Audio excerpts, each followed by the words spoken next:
소 미스터리 극장 네. 2회차입니다. 네. 이거는 저도 들은 바가 있었던. 지난번에도 우리가 1회차 마지막에 얘기했던 것처럼 네. 굉장히 유명한 사건이죠. 그렇죠. 예, 95년 치과의사 모녀 살인 사건인데 네. 당시에 언론에 굉장히 많이 나왔어요. 맞아요. 그리고 실제로 95년도에 발생한 사건인데 재판을 5번 했습니다. 예, 그러면서 최종적으로 2003년에 재판이 끝났어요. 야, 그게 8년 만에. 네. 예. 95년에 사건이 터지고 남편이 구속 기소됩니다. 일단 구속 기소. 그리고 1년 후인 96년에 1심에서 유죄 판결 나옵니다. 1심 유죄. 네. 사형. 네, 사형. 하지만 2심에서 대반전. 무죄. 우리가 처음에 여수 선착장 얘기했을 때는 네. 무기징역에서 무죄가 된 거 아니에요? 네네. 근데 사형에서 무죄가 된 게 더 극적이죠? 네. 그렇죠. 예, 대단한 반전이죠. 끝에서 끝으로 간 건데. 네. 그 후에 2년 후인 98년에 첫 번째 대법원 판결이 나옵니다. 또 반전. 아니 이거 2심 무죄 판결 좀 미흡하다. 제대로 다시 해봐라. 라는 유죄 취지로 파기환송합니다. 야, 다시 해. 이거죠? 네. 이러면 대부분의 경우 여기서 다시 돌아온 2심에서 파기환송심에서 이번에는 유죄 판결 선고해요. 그런데 놀랍게도 2001년에 다시 열린 파기환송심 2심에서 또다시 무죄 판결을 내립니다. 네, 이게 왔다 갔다 하는 거예요. 그리고 2003년 두 번째 열린 최종 대법원 판결. 무죄가 확정됩니다. 결국엔 무죄. 그래서 남편은 무죄. 진범은 모른다. 현재까지 범인 모름. 피해자만 있음. 이런 상황인데 누가 범인일 것이다. 재판이 잘못됐다. 이런 여러 가지 이야기들이 있잖아요. 그런데 오늘 우리 수호 미스터리 극장은 좀 판결문에 입각해서 네네네네. 왜 판결이 이렇게 왔다 갔다 했는가 이 부분을 좀 확인하는 그런 방향을 좀 설정해 보죠. 맞아요. 수호 미스터리 극장은 항상 이 판결문을 가지고 법리적인 판단에 따라 거꾸로 거슬러 갑니다. 그렇습니다. 만약에 이 남편이 아내하고 딸을 살해했는데 끝까지 부인하고 반성하지도 않고 있다가 결국은 어찌어찌 해가지고 법의 허점을 파고들어서 풀려났다. 면죄부를 받았다. 이러면 사실 엄청난 범죄자인 거죠. 그렇죠. 악인이지 악인. 나중에 후대 영화로도 나올 거예요. 그렇죠. 예. 그러니까 이거는 아주 악랄하고 파렴치한 인간인 거죠. 만약에 그렇다면. 실제로 당시 그 변호사가 한 이야기에 따르면 중간에 이거 영화로 재판이 아직 끝나지 않은 상태에서 영화로 만들겠다고 찾아왔대요. 진짜요? 그래서 거부했다. 그렇겠지. 그런데 똑같이 이 이야기를 만든 건 아니지만 해피엔드가 나왔다. 그래서 너무 좀 당황하고 너무 화가 났다. 이런 이야기가 있습니다. 네. 근데 반대로 만약 남편이 살해한 게 아니라면 이 아내와 딸이 누군가에게 갑자기 살해당한 거예요. 어쨌든 진범이 만약에 있는 거라면 살인은 당한 거고 어떻게 보면 이 사람은 사형 선고까지 갔었던 거니까 죽을 뻔했어. 이 사람은 만약에 물론 우리나라가 사형이 이제 없는 나라라지만 만약에 그렇게 됐다 그러면 이건 말도 안 되는 억울한 피해자인 거 아니에요. 그렇습니다. 그거라면 게다가 범인도 못 찾았습니다. 그렇지. 게다가 지금 이제 처가 식구들은 계속해서 의심을 하니까 최고의 피해자가 될 수 있는 거거든요. 그렇죠. 게다가 또 구속돼가지고 재판도 받았어요. 구치소에서. 정말 결론이 어떤 것이냐에 따라서 최고의 악인이냐 최고의 피해자냐. 그렇지. 둘 중에 하나입니다. 둘 중에 하나예요. 도대체 진실이 뭐냐. 어떻게 되면 이렇게 사형에서 무죄로 왔다 갔다 할 수가 있나. 그러니까요. 또 법원의 판단이 왜 오락가락했냐. 구체적으로 무죄와 유죄를 왔다 갔다 하는 이유가 뭐냐. 그렇죠. 판사들이 각기 다 다른 판단을 한 원인이 뭐냐. 최종 판결이 타당한가. 오판인가. 혹시 우리 법체계의 어떤 허점이 있는 거 아닌가. 허점 한계를 보여주는 건가. 의문이 굉장히 많습니다. 여수 선착장 건 이제 수호 미스터리 극장 1회였잖아요. 저는 처음에는 얼척이 없다가 선배님 설명을 쭉 듣고 나니까 그 사람이 범인인지 아닌지는 모르겠으나 법률적으로 해석해 봤을 때 유죄라고 보기에 애매한 부분이 있었던 것 같다는 생각으로 제가 바뀌었거든요. 얘기를 듣다 보니. 그게 곧 우리 형사재판에서는 무죄거든요. 그러니까요. 의심을 할 수 있으면 무죄인 거야. 그렇지. 이 재판도 그런 쪽으로 흘러갑니다. 결국 합리적 의심. 그게 핵심인 거예요. 우리 수요 미스터리 극장에서 다룬 사건인데 사건 당일로 가겠습니다. 남편이 외과의사예요. 남편이 치과의사는 아니에요. 근데 여러 서적에 보면 남편도 치과의사라고 치과의사 부부인 것처럼 말하는데 그렇지는 않습니다. 남편은 외과의사고요. 아내가 치과의사입니다. 사망 당시 아내 만 30세. 아유 너무 어리다. 딸 1살 돌 지났습니다. 네, 딸은. 저는 딸이 이렇게 나이가 어린지 몰랐어요. 완전 갓난아기죠. 진짜 갓난애기구나. 그렇습니다. 이 남편이 의과대학 졸업하고 이제 외과 전공의 레지던트로 근무하다가 이제 당시 치대에 재학 중이던 아내를 만납니다. 그래서 결혼을 하고요. 이제 강릉에 있는 병원에서 공중보건의로 군복무를 합니다. 남편은 군복무해. 네네. 그때 이제 아내는 서울에서 치과 의원 이제 개원해가지고 많은 거 없다. 그것도 나중에 나옵니다. 네, 이제 치과에서 생활을 하는 거죠. 그러다가 남편이 이제 제대하지. 그 다음에 합쳐가지고 함께 서울에 있는 아파트에서 생활을 했습니다. 그렇죠. 그런데 이 사건 전날이 95년 6월 11일인데요. 밤 10시 반경에 이 아내가 언니와 친정의 그 언니와 전화 통화를 했어요. 그때까지 살아있던 거야. 일단 마지막으로 확인된 게. 그리고 그 다음 날입니다. 사건 당일 6월 12일 아침 이제 7시 무렵에 정확히 6시 55분에서 7시 그 사이에 이 남편이 출근을 했습니다. 남편이. 그런데 그 날이 무슨 날이냐?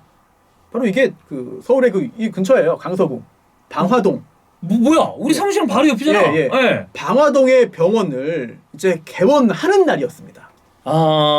그날이 자기 병원 여는 날이에요. 그래서 그날 출근하기 위해서 아파트를 나갔죠. 근데 그때는 이제 나가면서 경비실에 인사도 했기 때문에 확실합니다. 나간 시간은. 그것까지는 확실하네 다. 네. 그렇다면 그 사이에 어떤 일이 있었냐 이걸 봐야 되는 건데. 그러네요. 출근을 하고요 남편이 8시 40분에서 50분 그 무렵에 아파트 경비원이 그 아파트 그 집에서 그 부부의 집에서 흰색 연기가 막 새어나오는 것을 발견합니다. 그래서 경찰에 이제 소방서에 화재 신고를 하고요. 불렀어요. 네, 그게 9시 24분경인데요. 그리고 채 10분도 지나지 않아서 9시 33분경에 소방관들이 현장에 도착해서 불을 다 끕니다. 이 정도면 굉장히 금방 좀 처리가 된 것 같은데. 네, 이제 불을 껐으니까 이게 왜 불이 났지? 소방관들이 현장 점검을 하죠. 해야지. 그런데 여기서 노랍니다. 9시 40분경에 피해자의 사체를 발견하는데요. 우선 이 아내는요, 이 속옷, 팬티가 무릎에 걸쳐져 있는 상황이었고 다른 옷은 다 벗겨져 있었습니다. 없었어요. 네, 그런 상태에서 욕조가 있었는데 그때는 욕조 바닥에 엎드린 상태에서 약간 우측으로 기울어진 자세. 네, 이제 화면으로 보여드릴게요. 네, 그런 자세로 발견됐고요. 그리고 또 이제 아이는 반대로 이제 등을 바닥 쪽으로, 얼굴을 위쪽으로 하고 비스듬히 누운 상태로 발견됩니다. 그리고 그날 이제 발견했으니까 11시 반경에 똑바로 누인 상태에서 시강, 이제 사체의 경직, 이거를 풀고 검안 이제 육안으로 이제 검사를 했습니다. 이런 상황에서 검찰이 기소를 하죠. 남편이 살인을 했다. 그리고 불도 질렀다. 라고 판단을 하고 기소를 합니다. 살인이랑 방화까지. 그렇습니다. 현주건조물 방화인데 검찰이 판단한 범행 동기가 있을 거 아니에요. 그렇죠. 왜? 도대체 왜? 평소에 이 아내와 사이가 좋지 않았다. 왜냐하면 아내의 독단적인 성격. 아내가 이제 그 남편을 무시했다는 거예요. 그리고 아내가 집안의 금전관리를 도맡아 했다. 가정일을 마음대로 처리했다. 그리고 이 시댁의 부모 형제와 심한 불화를 빚어왔다. 게다가 인테리어 업자와 불륜 관계였다. 이거 확인됐습니다. 그래서 이렇게 인테리어 업자와 불륜 관계인 것을 알게 됐고 그에 따라서 이제 그 자녀, 이 1살짜리 딸이 내가 아닌 거, 내가 아닐지도 모른다. 이런 의심을 해서 감정이 극도로 악화된 상태였다.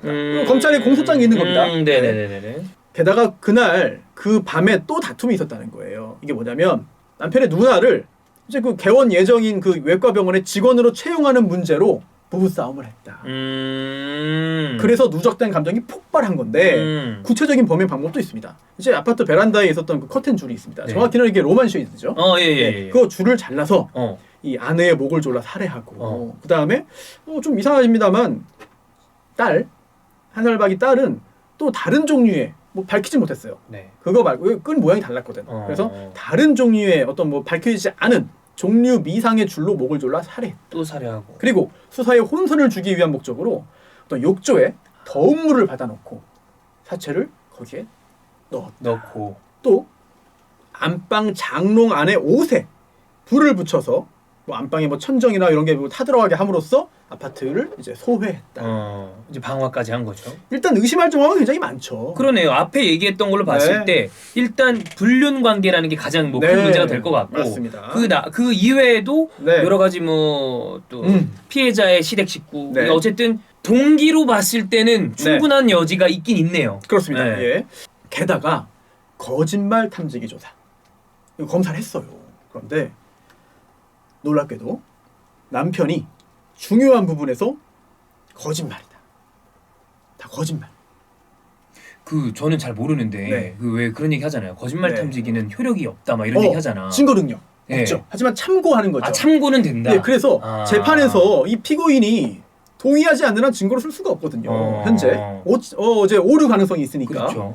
근데 뭐 누가 그걸 동의하겠습니까? 불리한 거를. 그렇지. 동의 안 하면 증거가 아니에요. 아니구나. 하지만 근데 어쨌든 이 수사 단계에서는 거짓말 탐지기 조사가 이제 나오잖아, 검사 결과가. 그러면 이걸 제시하면서 추궁을 하죠. 그러면 거기서 무너지고 자백하는 경우들이 꽤 있습니다. 그렇구나. 하지만 이 사건에서는 이런 주요 질문에 대한 어떤 답변들이 거짓이라는 판정이 나왔음에도, 즉 살해한 것이 맞다는 결과가 나왔음에도 아니라고 끝까지 부인을 아닌데나. 했고, 뭐 이런 것들도 검찰의 수사 방향에 큰 영향을 주는 거죠. 있겠네요.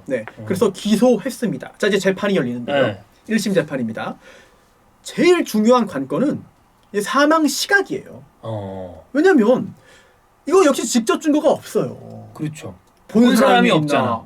뭐 녹화된 영상이 있나, 뭐 증인이 있나, 뭐 녹음이 있나, 뭐 자백도 없고. 이거 직접 증거 너무 어렵다. 그렇죠. 직접 증거가 있는 일이 사실 생각해보면 없는 경우가 정말 많을 것 같은데. 그렇습니다. 그렇다 보니까는 이 사건도 역시 간접 증거들의 어떤 그 종합을 통한 범죄 사실 입증이 관건이 되는 거죠. 사망 시각이 관건인 이유가 있습니다. 전날 밤 10시 반경에 언니와 전화 통화한 거는 확인이 됩니다. 오케이. 그리고 이 남편이 이제 아파트를 나간 게 다음날 아침 6시 55분에서 7시 사이예요. 이것도 명백합니다. 그러네요. 그렇다면 그 사이에 살해됐냐? 그렇다면 남편이 범인이다. 그렇게 얘기할 수 있겠네요. 아니면 남편이 출근한 다음에 사망했다면. 그 사이에. 그러면 남편은 알리바이가 생기는 거잖아요. 또는 남편이 사망한 후에 사망했을 가능성이 있다면. 그러니까 남편이 출근한 다음에 사망했을 가능성이 있다면 남편은 좀 벗어날 수 있는. 그렇습니다. 확실할 수 없다는 거죠. 그렇지. 남편인지 아닌지. 외부 침입 가능성이 생기는 거죠. 그리고 사망 시각을 밝히는 게 이 재판의 핵심이 됐습니다. 그러네요. 그러네. 그런데 또 그 연장선상에서 본다면 이게 아파트 경비원이 그 집에서 하얀 연기가 막 이제 문틈으로 나오는 거를, 현관문 문틈으로 나오는 걸 발견한 게 이제 남편이 출근한 다음에 아침 8시 40분에서 50분 그 사이거든요. 그리고 또 이제 그 신고가 9시 24분에 이루어져요. 또 9시 33분에 소방관들이 현장에 도착합니다. 와요. 따라서 만약에 남편이 범인이 아니라면 남편이 이제 출근을 한 아파트 밖으로 나간, 집 밖으로 나간 아침 7시 뭐 그 무렵부터 8시 55분부터 그 무렵부터 경비원이 연기를 발견하기 전인 8시 40분, 50분 그 사이에, 그러니까 한 2시간이 조금 안 되는 그 시간 사이에. 그렇습니다. 다른 사람이 범행을 했다면 그 시간 안에 했어야 되는 거예요. 그러니까 그 시간 안에 두 피해자를 살해하고 욕조에 담그고 불까지 태워야 된다는 거네. 그게 시간적, 물리적, 과학적으로 가능한 것이냐. 이게 결국 범행의 시각과 관련된 연결되는 문제인데 제일 중요하네요. 이게 핵심이었습니다. 이게 핵심이었습니다. 자, 1심 결과부터 말씀드립니다. 1심 유죄.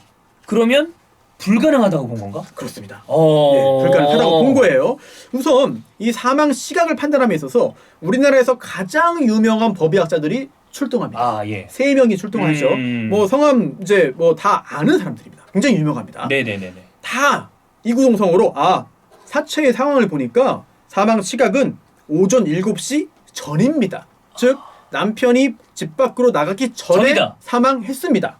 이런 결과를 내세운 겁니다. 감정을 한 거예요. 그러니까 재판부는 그걸 인정을 해서 그렇다면 범인은 남편이다. 너다. 남편이 범인이다. 유죄, 사형 이렇게 된 건데, 그렇다면 어떻게 7시 전에 사망했다고 감정 결과를 내는가? 첫 번째, 시반이라는 게 있습니다. 시반. 시가 시치할 때 그 시고요. 반은 뭐 이제 그 반점할 때 반. 이렇게 이해하시면 쉬울 것 같은데, 사망하면 사체에 반점이 나타나는데요. 살아있을 때는 이제 그 심장박동도 있고 하니까 혈액이 순환하잖아요. 그런데 사망하면 그게 멈추잖아요. 그래서 중력에 의해서 혈액 속에 있는 그런 그 헤모글로빈 이런 게 가라앉습니다. 가라앉잖아요. 그렇겠죠? 그래서 사체가 누워 있는 어떤 방향이나 모양에 따라서 반점이 아래쪽에 생겨요. 이게 C반입니다. C반. 그런데 이 C반의 생성 여부나 뭐 크기나 개수나 이런 걸 통해서 사망 시각을 추정하는 거죠. 네. 그런데 그 중에 양측성 C반이라는 게 있습니다. 양측성 C반. 위아래 다 나타났다는 거예요. 이거 왜 그러냐? 이거 보면은요. 원래 욕조에 엎드린 자세로 있었거든요. 예. 그때 오른쪽 대퇴부에 발생했어요. C반이. 오른쪽에. 예. 아래쪽에 이제 엎드려 있을 때. 그러니까는 이제 몸의 전면부가 되겠죠. 앞쪽에. 이쪽에. 예, 앞쪽에. 그런데 그날 11시 반에 이제 거만을 했자고 했잖아요. 거만. 육안으로. 예, 거만. 그게 검 아닙니다. 예. 그런데 이제 그때는 사체를 뒤집어 놨다. 그러니까 똑바로 누워놓은 거죠. 네. 그럴 때는 또 몸의 등 부분이 또 생깁니다. 이렇게 앞으로 엎드려 있을 때는 또 앞으로 생겼고 또 뒤로 눕히니까 그때 또 새로운 게 생겼다면 생기고. 양측. 예. 양쪽. 그러면은 그게 이제 양측성 C반이구나. 예, 이러한 C반은 사후 6시간에서 8시간 이후에 발생한다. 즉 상당한 시간이 지났어야 생기는 거다. 이런 과학적인 근거에 의해서 이제 아파트를 나간 7시 이전에 사망했을 것이라고 본 거죠. 그것뿐만 있는 게 아닙니다. C강도 있습니다. C강. 강직. 굳는 거. 예. 사망 후에 그 사체에 발현되는 경직인데요. 11시 반에 거만했잖아요. 그렇죠. 그 전에 이미 전신 강직이 있었다. 다 굳었다. 예. 그런데 이제 거만하려면 인위적으로 이제 그걸 풀어야 되니까. 예. 인위적으로 이제 그렇죠. 모양을 자꾸 풀었어요. 그런데 그렇게 하고 나니까 재강직이 오지 않았다. 이거 역시 상당한 시간이 흘렀다는 증거입니다. 그렇군요. 네네. 물론 1심에서는 이래요. 아니 전신 강직을 기준으로 하면 늦게는 그날 7시 반에 사망한 걸로 볼 수 있다는 물언적인 근거도 있긴 하다. 하지만 재강직이 이제 발현되지 않은 점에서는 거만 당시에 사후 7, 8시간은 경과한 걸로 보는 게 맞다. 그렇다면 그때의 사망 시간은 이 시각을 통해 본 사망 시각은 그날 새벽 3시 반에서 4시 반 그 전이다. 즉 남편이 있을 때다. 그렇죠. 예. 당연히 그러니까 7시 이전이라는 거죠. 7시 이전이다. 예. 그게 끝이 아니고 또 위장의 내용물도 있습니다. 왜냐하면 살아있으면 위장이 움직이고 소화가 되잖아요. 소화가 되죠. 하지만 사망하면 그게 딱 그 순간에 멈추죠. 끝납니다. 예. 그래서 그때 위장 내용물, 부검을 통해서 위장 안에 있는 그런 내용물, 체에 소화되지 않은 것을 통해서 사망 시점을 추정하는 거죠. 네.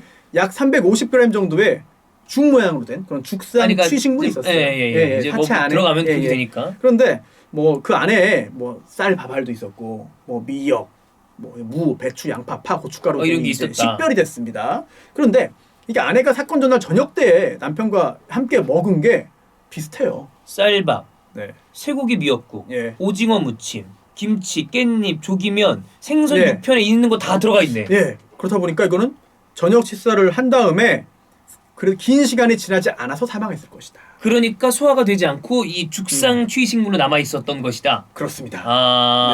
네. 이렇게 해서 1심에서 결국 사망 시각을 가지고 유죄 판결이 나옵니다. 다만 이때 변호인 측에서 이런 주장도 했죠.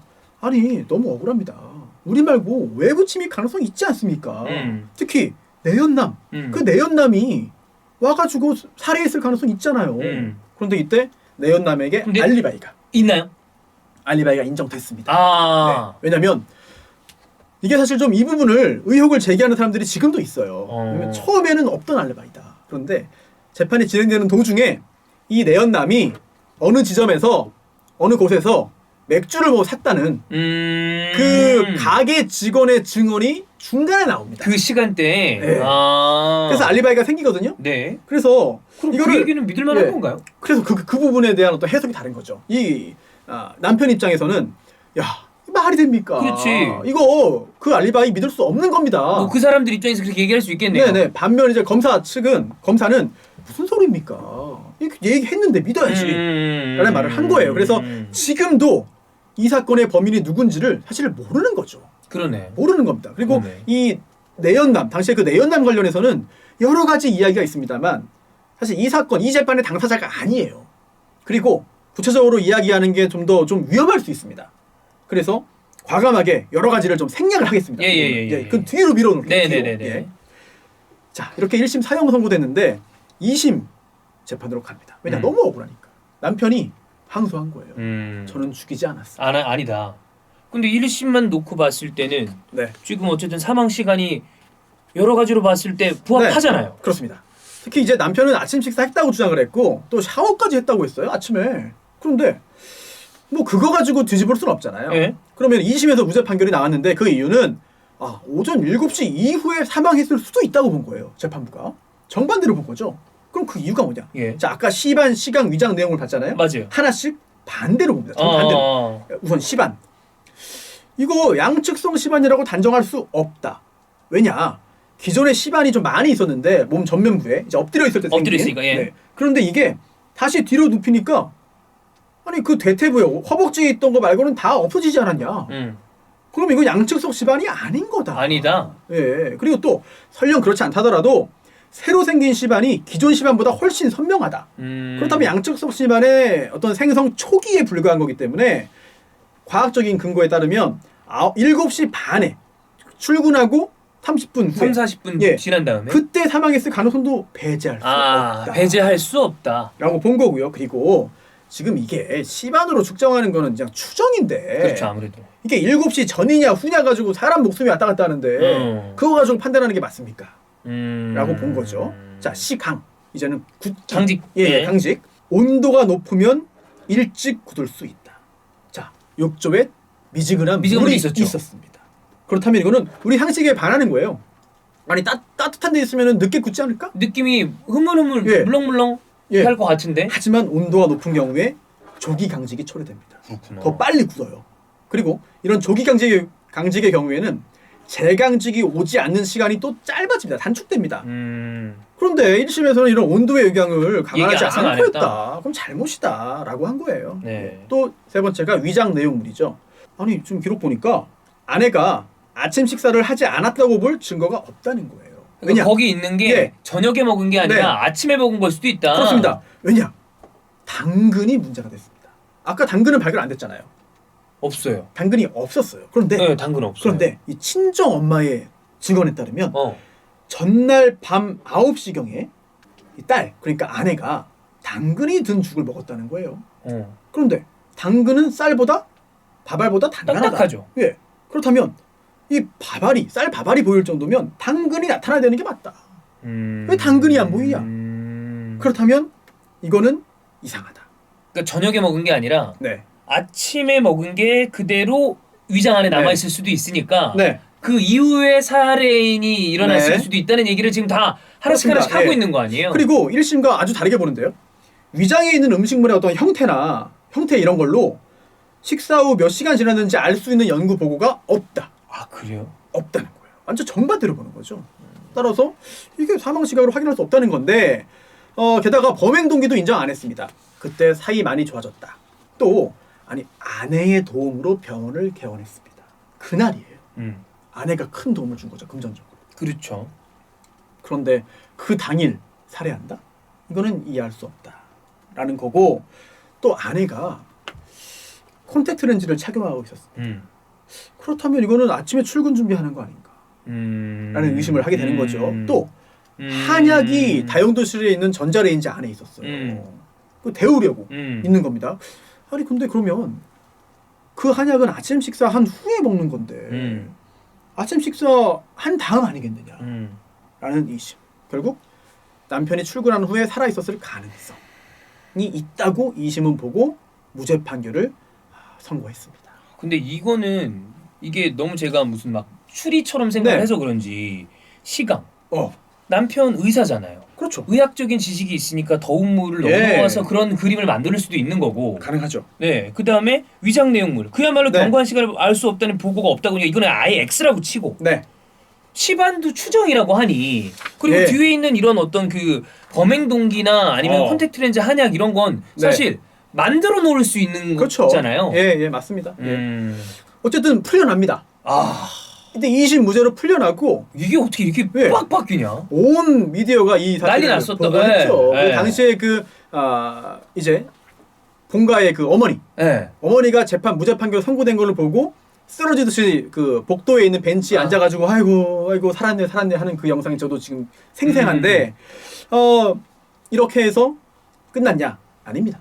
검사가 대법원으로 갔습니다. 상고했습니다. 무슨 이게 무죄입니까? 이거 맞다 살인. 범인 맞다. 범인이다. 예, 그래서 대법원 갔는데 또 한 번의 반전. 대법원이 유죄인 것처럼 봅니다. 재판 다시 하라고 보내요. 아, 파기환송. 맞습니다. 예, 무죄 판결을 파기하고 네. 재판 다시 하라고 보냅니다. 이런 경우 대부분 유죄 판결로 바뀌죠. 보통은 이러면. 예, 그러면 이때 첫 번째 대법원 판결이 왜 이렇게 했을까?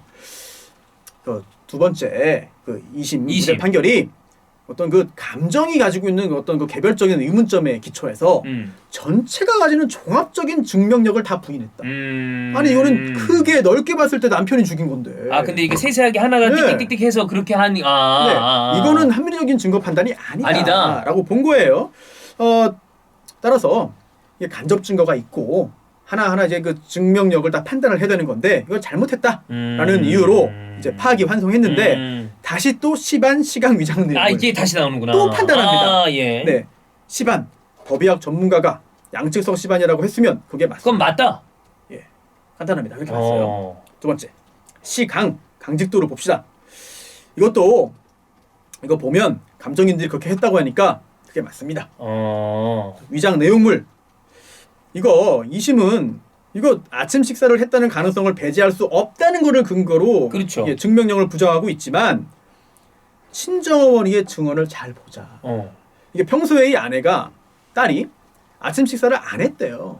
평소에. 그리고 가끔 빵을 먹는 경우가 있을 뿐이라는 거예요. 그리고 이 남편이랑 결혼한 다음에도 상당히 긴 시간을 이제 엄마와 친정엄마가 살았어요. 그렇다면 아주 예전이 아니라 최근에도 그런 습관을 다 알 수 있다라는 그렇죠. 거죠. 그리고 또 이런 그 식습관은 쉽게 바뀌지 않는다. 맞아요. 저도 아침 절대 안 먹거든요. 저도 그래요. 네. 예, 저도 그래요. 예, 저도 정말 가끔 빵 먹습니다. 저도 먹으면 그냥 예. 토스트 정도 먹어요. 예, 밥은 예, 안 예. 먹습니다. 그렇습니다. 예. 그리고 기타 식탁이나 싱크대의 어떤 그 상태 또 이게 또 해피엔드 또 여기서 또 연결이 되는데 어떤 그 아이의 어떤 우유병 또 일회용 우유통 이런 거의 어떤 그 상태 이런 걸 볼 때 아침을 먹었다고 볼 수 없다. 아침 차려 먹고 치우는 흔적이 없다는 거예요. 이런 식생활 습관과 일반적인 습관들은 단기간 내에 바뀌지 않는다. 그건 보통 그렇죠. 네, 그렇죠. 굳어져 있는 거니까 맞습니다. 일반적으로. 그러면 당근 어떻게 보냐? 그래 당근. 당근도 여기서 반박합니다. 뭐냐면 이 친정 엄마가 법정에서 또 증언을 했거든요. 이거 보니까 사건 전날 저녁 9시 이전에 죽을 먹은 건 맞다. 그런데 그 죽은 원래는 돌같이난 그 아이에게 먹이기 위해 애기용 이유식이었구나. 당근을 잘게 하죠. 다지고 끓여 만든 거기 때문에 죽다 끓여놨더니 당근이 녹아서 없어졌다. 풀어졌다. 그러니까 당연히 위장에서 발견되지 않을 것이다 라고 본 겁니다. 이게 참 왔다 갔다 해요. 하나의 사실관계를 가지고 판단하는 게. 네. 그리고 콘택트 렌즈. 렌즈 끼고 있었다고 그랬잖아요. 네네네. 네. 이거 약간 좀 이 남편이 억울하다는 걸 보여주는 증거일 수도 있다. 예. 있긴 하다. 네. 하지만 그것만 가지고 콘택트 렌즈를 밤에 끼고 그럴 수도 있죠. 예, 채 빼기 전에 일이 생길 수도 있고. 그리고 렌즈 끼고 네. 깜빡하고 잠드는 사람들도 덜어 있어요. 가능하죠. 예. 불가능한 얘기가 아니잖아. 예. 그래서 이렇게 간단하게 배척을 합니다. 네. 또 한약 봉지. 자, 이게 평소에 아침 식사를 하지 않기 때문에 그렇다면 이게 그런 걸 좀 종합적으로 봐야 되지 않겠느냐. 오히려 저녁에 먹으려다가 채 먹지 못하고 살해당했을 가능성도 있다. 그렇다면 이게 이 한약 봉지가 전자레인지에 안에 있었던 게 꼭 아침 식사를 전제하는 건 아니잖아요. 그렇지. 라고 본 거예요. 이런 것들. 여기서 또 하나 판단합니다. 외부 침입자의 범행 가능성. 그래, 그것도 체크를 해봐야지. 네, 이거. 이 당시에 그 현관문을 좀 봐야 돼요. 현관문. 이게 보조키만 잠겨져 있었고 이제 안쪽에서만 누를 수 있는 꼭지로 있잖아요. 띵하는 거. 예. 이게 눌러져 있지 않았습니다. 그렇다면 이제 밖에서 외부인이 들어와서 범행을 하고 문 잠그고 나갈 수도 있긴 해요. 이론적으로는. 그런데 만약에 그 남편이 아닌 제3자가 네. 침입해서 이런 범행을 저질렀다면 여러 가지 과정을 거쳐야 됩니다. 이 판결문 굉장히 길게 나와 있거든요. 예. 이거 좀 자막으로 요거는 처리를 해서 네네네네. 하겠고.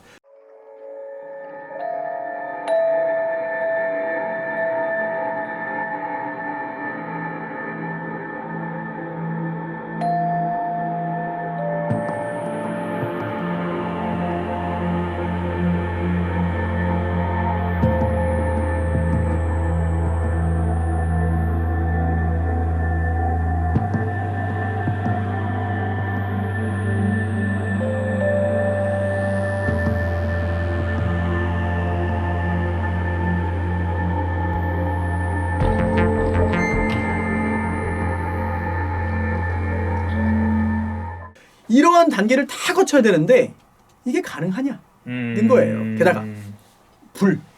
그래, 불이 났잖아. 네, 불 관련해서 이게 좀 신기하긴 합니다. 왜냐면 연기가 난 게 좀 이상하잖아요. 시간이. 왜냐면 남편이 범인이라면 이제 아침 7시경에 밖을 나갔어요.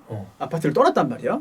그러면 근데 연기가 발견된 게 8시 40분에서 50분입니다. 그럼 시간이 좀 많이 뜨긴 해요. 그러면 아니 남편이 7시에 최대한 늦게 7시에 불을 지르고 하지만 연기가 8시 50분에 밖으로 나와야 돼. 1시간 40분이나. 네, 남편이 범인이라면 그렇죠. 남편이 불을 질렀다면 그래야 되거든요.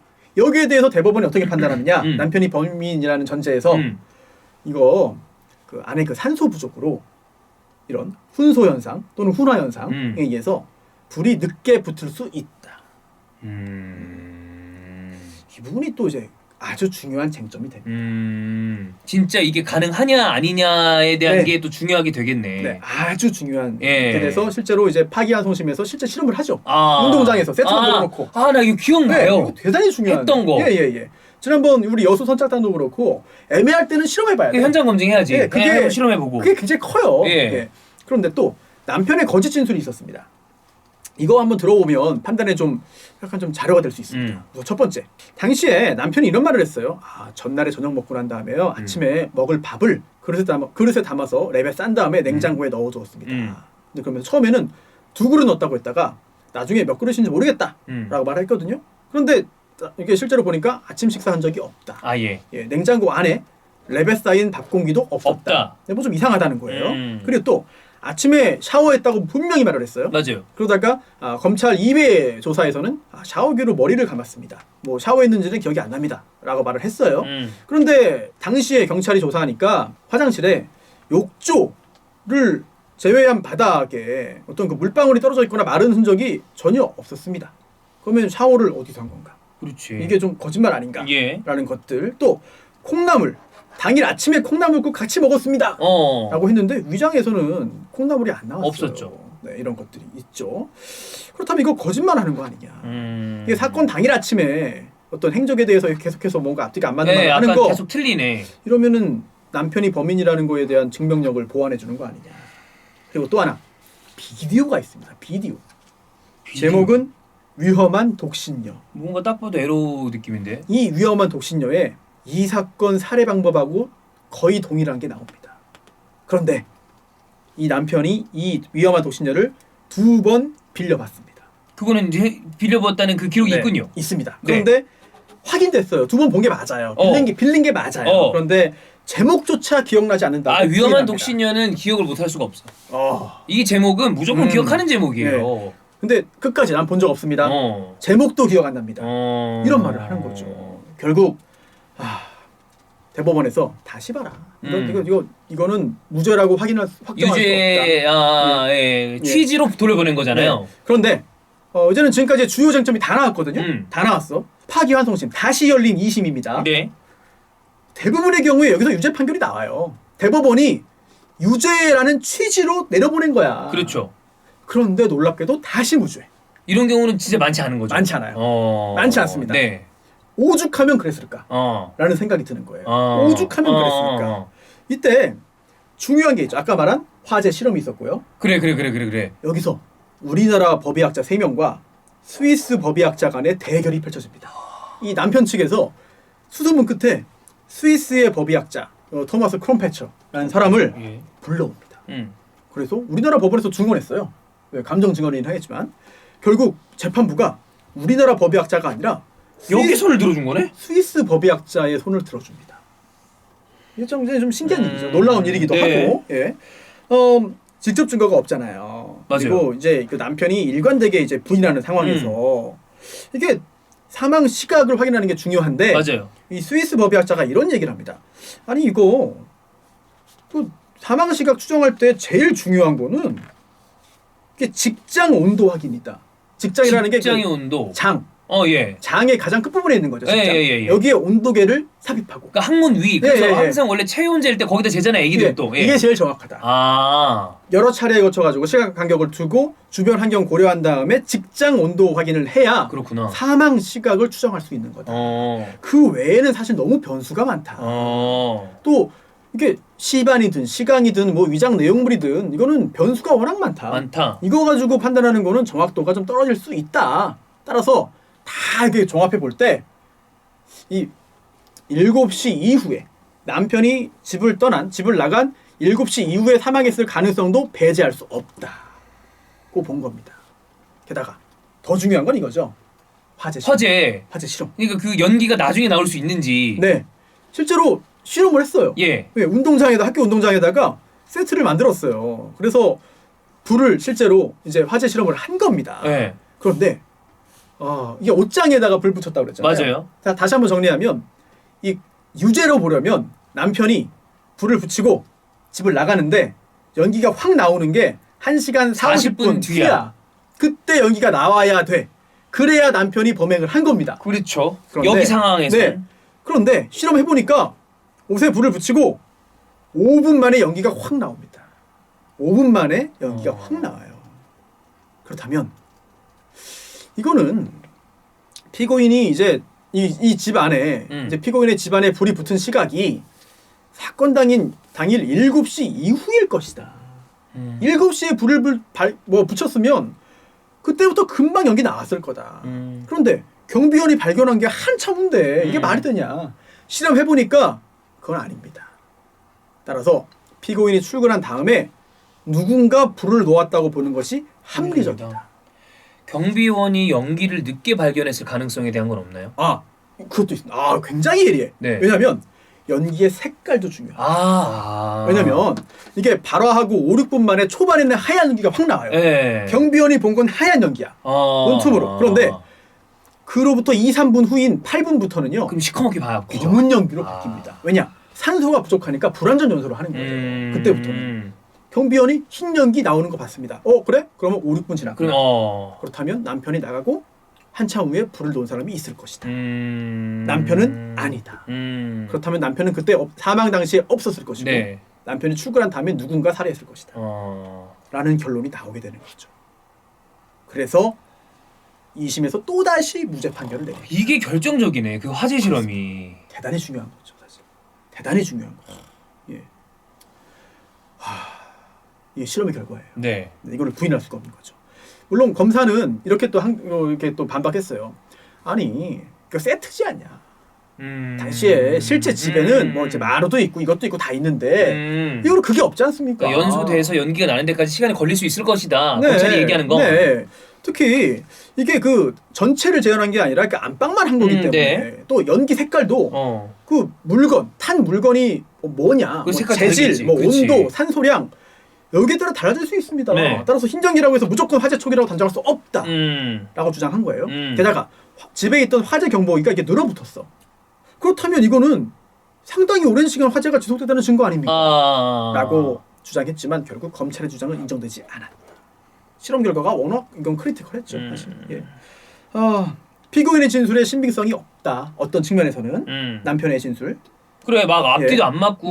네. 하지만 다른 증거를 다 종합해 봤을 때 종합적인 증명력을 인정할 수 없는 이상 비록 이 남편의 진술에 어떤 그 좀 이상한 부분들이 있다 하더라도 합리적인 의심의 여지 없이 유죄라고 볼 수 있을 정도는 아니다. 그렇다면 무죄. 검사가 당연히 또 재상고했습니다. 대법원으로 또 올라가요. 네. 그런데 여기서는 대법원에서는 이번에는 실험 결과 그렇다면 무죄 판결을 내린 원심이 맞습니다. 맞다. 무죄 확정. 범인은 아직도 모른다. 몰라요. 예. 그래서 당시 그 변호사가 이런 말을 했어요. 이 인테리어 업자 내연남 의심이 된다는 취지죠. 그런 뉘앙스가 있어요. 그러면서 알리바이를 너무 쉽게 인정한 거 아니냐. 맥주 사러 갔다는 그 하나. 야, 특히 그 내연남의 어떤 그 차량이 어디에 주차돼 있었는지 이런 것들 자세히 말씀드리기는 제가 좀 약간 좀 걱정이 됩니다만 그런 부분들에 대한 의혹 제기가 있었습니다. 있긴 있었구나. 그러니까 조금 약간 조금 이렇게 의구심을 자아낼 만한 부분이 있었군요. 그렇죠. 예. 그 또 어떻게 반대로 보자면 아니 내연남이 있는 거를 알게 돼서 남편이 분노해서 살해했을 가능성도 있지만 내연남 입장에서는 뭐 여러 가지 그런 새로운 관계를 형성하고 있었는데 돌아간다고 하니 살해했을 가능성도 뭐 있는 사이가 거잖아요. 최근에 좋아졌다고 예. 하니 그랬을 예. 수도 있죠. 모르잖아 이거는. 불가능한 거 알수 아니죠. 없잖아. 예. 결국 진실이 뭐냐. 이 진범이 만약 남편이 진범이 아니라면 현재 네. 법적으로는 무죄거든. 그렇죠, 무죄죠. 예. 그러면 거짓말 탐지기 검사 결과는 도대체 뭐냐? 그래, 그게 흔들렸다며. 네. 예. 정말 거짓말 탐지기 검사 결과만 보면 범인으로 보는 게 맞는 거지 사실은. 근데 뭐 그거는 이제 여러 가지 오류가 있으니까 가능성도 이상하고 사실 100%가 아니니까. 또 만약에 진범이 아니라면 그 만약에 내연남이라면 예. 그 시간에 출근한 다음에 들어와서 살해하고 불까지 붙일 수 있는 그 시간적인 여력이 되나? 그러니까 이게 과연 가능성이 어느 정도일까? 네. 이게 이론적으로 0이 아니라는 거지. 2시간이 안 되는 시간이거든요. 과연 어느 정도 가능성이 있다는 건가? 현실에 가능한 건지. 이런 의문이 있잖아요. 우리가 이제 확정할 수 없는 거잖아. 그런데도 무죄 판결이 선고된 이유는 뭐냐? 판사들이 이게 유죄를 무죄로 잘못 판단했을 경우와 무죄를 유죄로 오판했을 경우에 그걸 비교해 볼 때 잘못 없는 사람을 이제 유죄, 뭐 사형 아니면 무기야 이거는. 그렇죠. 예, 그렇게 해서 잘못 판단했을 가능성 굉장히 두려워하죠. 무섭죠. 누구나 당연히 두려워하죠. 그렇죠. 그래서 오히려 이런 강력 범죄, 피해자가 많고 아주 심각하고 이게 유죄라면 비난 가능성이 훨씬 큰 범죄일수록 판사들이 더 엄격하게 봐요. 오히려 이게 굉장히 역설적인 거죠. 그러네. 역설적인 거야. 이게 절도라면 이렇게 했겠느냐. 이게 무슨 얘기인지 알겠어요. 예, 재판의 역설이죠 사실. 네. 그러면 여기서 자연스럽게 연결해서 다음 편 예고까지 하겠습니다. 네. 판사들이 왜 이렇게 소극적이냐? 판사들이 왜 이렇게 이론적으로 굉장히 미미해 보이는, 무시해도 될 만해 보이는 외부 침입 가능성을 이렇게 지워버리지 못하고 무시하지 않고 거기 그 가능성을 계속 왜 들여다보느냐?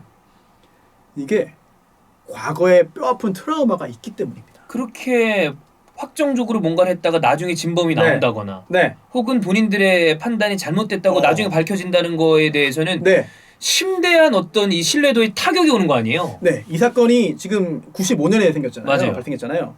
92년에 얼마 안 돼. 3년 전. 네네. 서울 그 봉천동 모텔에 또 경찰이에요. 김순경 애인 살인 사건이 발생하는데요. 나 이거 들어본 것 같은데. 네. 굉장히 드라마 같은 일입니다. 정말 이건 정말 한편의 드라마예요. 네네네네.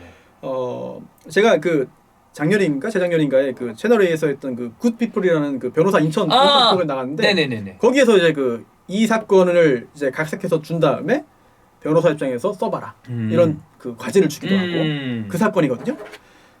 다음 편에는 도대체 법원이 왜 이런 법관정에 반하는? 우리가 볼 때는 이 정도면 된 거 아닙니까? 네. 그런데도 왜 아닐 것 같아? 아니면 어떡하지? 이거 불안한데? 다른 게 있지 않을까? 이런 쪽을 생각하는가? 이론적인 배경 말고 실제 사례를 설명해 드리겠습니다. 여러분들도 오늘 이 이야기 들으셨으니까 이제 법원의 판단에 대해서 한번 좀 여러 가지 생각을 좀 해보시고 또 이 사건의 진실이 무엇일지도 한번 생각해 보시면 좋을 것 같고 여러 가지 참고 자료들이 있어요. 이 사건은 한번 좀 같이 좀 논의해 보시면 좋지 않을까 싶습니다. 네. 자, 수호 미스터리 6장 두 번째 편 치과 의사 무녀 살인 사건.